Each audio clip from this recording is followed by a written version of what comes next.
তো চলো আমি সকাল সকাল উঠে পড়েছি আমার মানে পড়া দেখার জন্য। তো পরীক্ষার সময়তেই সকালটা দেখা হয়, নাহলে সকাল দেখা আমার খুব একটা হয়ই না, দরকার ছাড়া উঠিও না। তো এই সকাল সকাল উঠে না সত্যি কথা ঠান্ডা লাগছে, মানে বেলার দিকে ঠান্ডা না লাগলেও এখন প্রচুর ঠান্ডা লাগছে এই ভোরবেলা থেকে উঠে। তো যাই হোক চলো একটু পড়ে নিই, তো তারপর দেখাবো। যাই হোক তারপর পড়তে ভালো লাগছিল না, পূর্বাকে ফোন করে নিয়েছিলাম মায়ের ফোন থেকে, আর নিজের ফোন থেকে একটু ভিডিও করে দেখাচ্ছিলাম। আর শুয়েও পড়েছি আমি, পড়তে পড়তে ওই যে আমার শুয়ে পড়া বসে থাকা সব রকমই অভ্যাস। তারপর টোটোতে চেপে চলে গেলাম কলেজে গিয়ে মানে আর কোনো ভিডিও দেখানি, এগুলো সব বাইরেই এসে পড়ে ভিডিও। এখানে সব আলোচনা চলছে কে কী করেছে না করেছে। আর তাছাড়া আমাদের সবার পড়াশুনোর থেকে বেশি আড্ডাবাজি হয়, মানে কে কী করেছে, আরও ক্লাসে কী ঘটনা ঘটেছে ওইসবই আলোচনা হয়, সেই নিয়ে হাসাহাসি চলছে। এসব তো চলতেই থাকবে। তো তারপরে চলো দেখতে থাকো কি কি হয়। বহুত ইয়ে চিটিং কি কারিগরি করছি ভাই, নিজের কাছে রেখে দিচ্ছি সব নিয়ে নিয়ে তো বহুত আমি পুরবার কাছে আমি জানতাম 22 এর কোশ্চেনটা আসবে। দেখো টোটো কাকু যেন ওদের কোলে চেপে গেছে, তো কোলে চাপিয়ে পড়ে নিয়ে চললো আমাদেরকে। আমরা সবাই একটু গল্প আড্ডা দিতে দিতে যাচ্ছি, যে চলো। তুই কি বলছিস আমরা ঘাস খাই?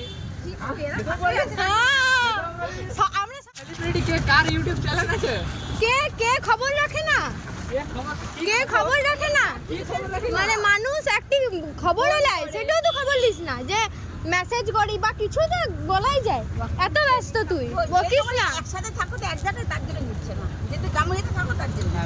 ছাড়ো ছাড়ো ওইগুলো সব বাহানা বাজি। আরে এইদিকে এদিকে আসছে। পিছে নিন্দাটা কে করে? আমি ওটাই বলছি, পিঠ পিছে নিন্দা মানুষ করে দিবে কিন্তু কুকুরটা করবে না।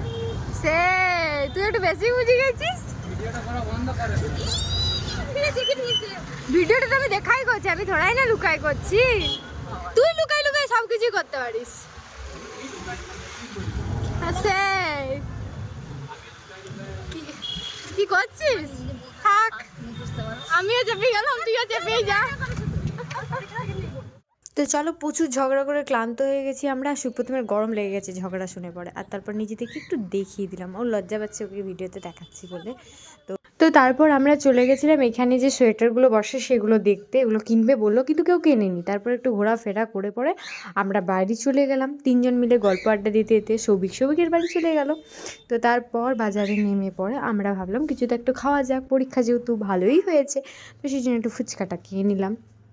তার মধ্যে দেখি রাহুলদা দেখা পেয়ে গেছি হঠাৎই। তো রাহুলদাও আমাদেরকে বললো চল বাড়িতে ছেড়ে দেবো, তো আমাদের টোটো ভাড়াটা বেঁচে গেলো। তো চলো সেই আনন্দে তোমরা আমার ভিডিওটাতে একটা লাইক করে দিও। বাই।